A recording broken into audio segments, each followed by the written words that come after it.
প্রতিবার আমি যখন কাউকে বিয়ের পিঁড়িতে বসতে দেখি, কি হাসি খুশি প্রাণবন্ত একটা মেয়ে। সে হয়তো কখনো অভাব দেখেনি, কখনো কর্কশ ভাষায় কারো ধমক শুনেনি। আমি ভাবতে থাকি, এই লাল শাড়ি, ডিজাইনার লেহেঙ্গা, কক্সবাজার কিংবা কাশ্মীরের হানিমুনটা সেরে ফেললেই পরের সপ্তাহে যে অগ্নি পরীক্ষা শুরু হবে, তার জন্য সেই পরীক্ষায় টিকে থাকা, যুদ্ধে লড়তে থাকা এই হাসি খুশি মেয়েটাকে 5 বছর পর কেমন দেখব? আদেও কি দেখব, নাকি দেখাও পাওয়া যাবে না আর কখনো?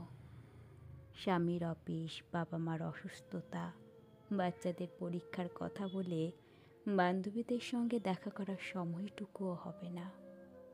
1 বছরে 2টো দিন নিজের জন্য বের করার অবসর পাবে না।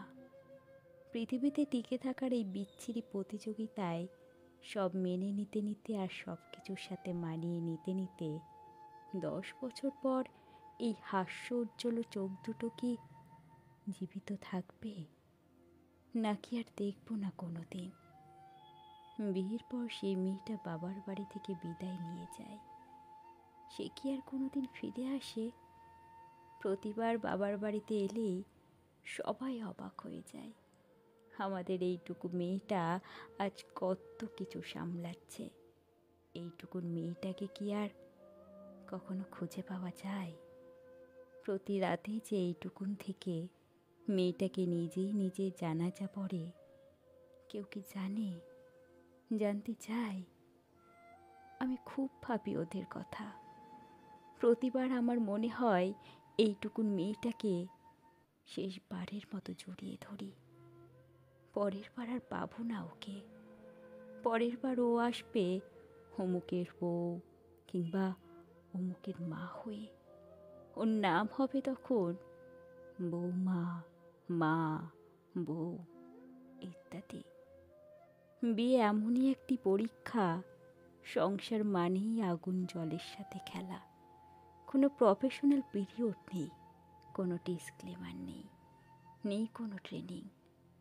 হুট করে ঘুম থেকে উঠে মনে হয় জীবন আর জীবনাদর্শ দুটোই বোধহয় বদলে গেছে। পৃথিবীর সবচেয়ে ব্রিলিয়ান্ট মেয়েটা, সবচেয়ে ধনী বাবার মেয়েটা, অথবা সবচেয়ে দিনী ঘরের মেয়েটা কিংবা সবচেয়ে গরিব ঘরের মেয়েটারও বিয়ের পর আইডেন্টি ক্রাইসিসে ভোগে। মাথার ওপর আকাশ ভেঙে পড়ে, পায়ের নিচের মাটি সরে যায়। 2 ঘন্টা রেস্টুরেন্টে হাত ধরে বসে থাকলেও কেউ কখনো বলতেই পারবে না এই মানুষটা এক ছাদের নিচে বসবাস করার সময় কেমন সাপোর্ট দেবে তাকে। আদেও দেবে কি না তাও কেউ নিশ্চিত করে বলতে পারে না।